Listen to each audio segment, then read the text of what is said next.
The Warlock is the sorcerer who crossed the line, embracing darker magic and summoning demons without hesitation. And by doing so, their toolkit transforms entirely into something else that plays unlike any other class in the game. They place horrific debuffs on enemies, damage over time effects called dots, and can terrify enemies by screaming fear in their soul. And so the old school ...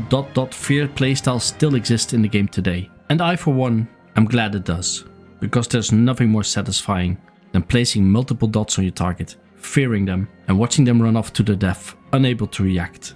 And in some cases even getting more damage when they try to dispel the debuff. Blizzard has done an amazing job at making all 3 Warlock specs feel very different and unique.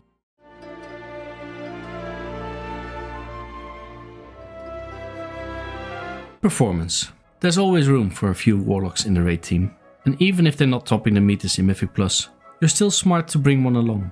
Healthstones can be a literal lifesaver in tough moments, and if that's not enough, a well-timed Soulstone combat res might just save your entire key. Want to be your raid leader's best friend? Show up on time, and on a Warlock. When you drop the summoning portal, your whole team is going to love you. Performance-wise, there's usually one dominant spec each season, but weirdly enough, this time around, all 3 are fairly close. And again, when Warlocks aren't meta, the damage is still rock solid. Plus, having your own personal demon tank makes Warlock fantastic for soloing, delves and open world content. Between the damage, the survivability and the utility, Warlocks are always strong and a reliable pick. So, you're thinking Warlock. Let's get into the details and check out every spec it has to offer.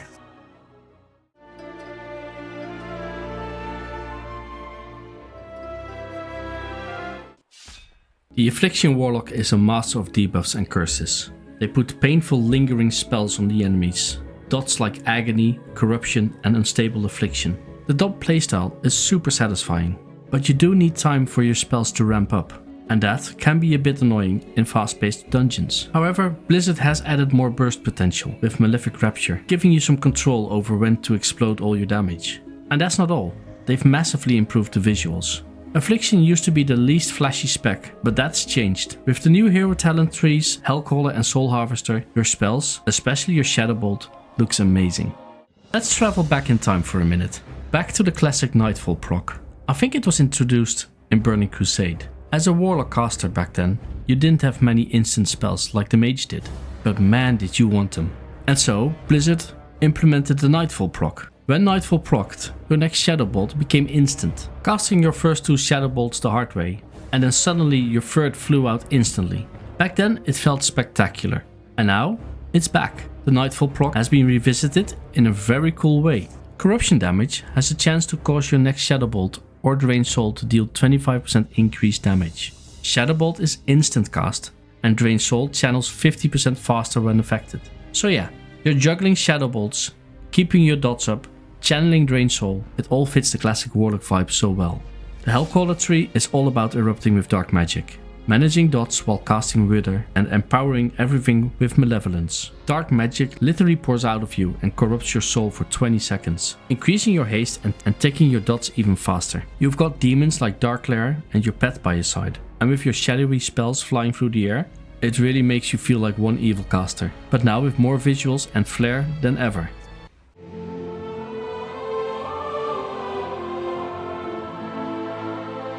The Destruction Warlock. If you want cool visuals, it's not just the Mage you should consider. Warlock is right up there. Destruction Warlock might be the most flashy looking Warlock spec in the game. People often say Destruction is the Fire Mage spec of Warlocks.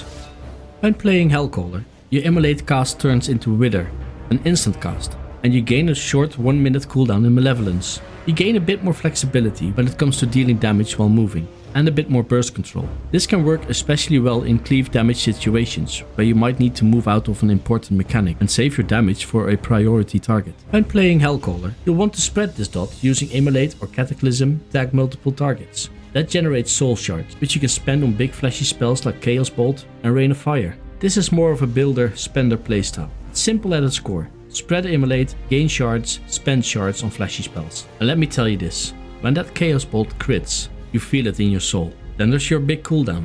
Summon an Infernal to fight alongside you. It's a sight for sore eyes. It has less ramping problems in Mythic Plus, and therefore often shines in a meta where you have big packs.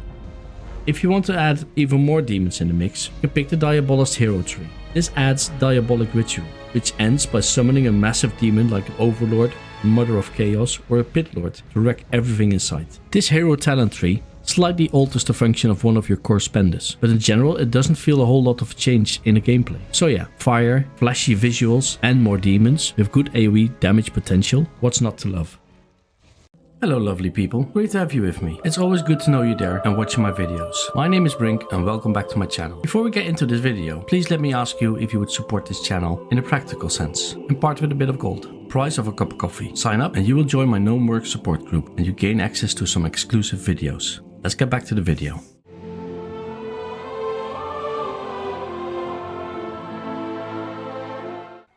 Demonology. As the name suggests, Demonology is all about summoning demons. Instead of managing dots, you're managing your enslaved demon crew. You build up soul shards and spend them to summon even more demons. Rotation wise, it's not that hard to pick up, but there's a layer of micromanagement that makes it really fun.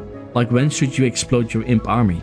Here's how it works. Your imps have a short lifespan. They cast firebolts, then vanish back to the nether. Instead of letting them vanish, you send them flying into your target to explode, dealing massive AoE damage. It's so satisfying. And the fun doesn't stop there. You've also got Dreadstalkers, Felguards, and even a Demonic Tyrant to boost all your demon damage. Just imagine this for a second. You summon demons from the nether, a Felguard, Dreadstalkers, imps, then pop Demonic Tyrant to supercharge them. Absolute carnage. You've got two playstyle options here, Diabolist and Soul Harvester. Both share a similar rotation. Diabolist is easy to play, with a variety of passive options for bigger demons and bigger damage, but also with a bit more ramping time. Soul Harvester adds a flavorful twist with succulent souls. These souls pop up and empower your spells, adding another satisfying layer to the rotation.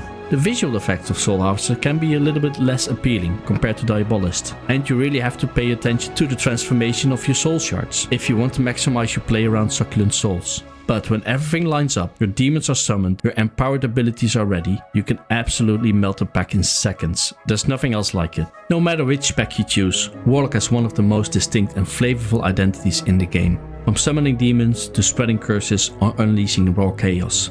Every spell feels like it was never meant to be used responsibly, and that's the fun of it. It's a class that rewards clever planning.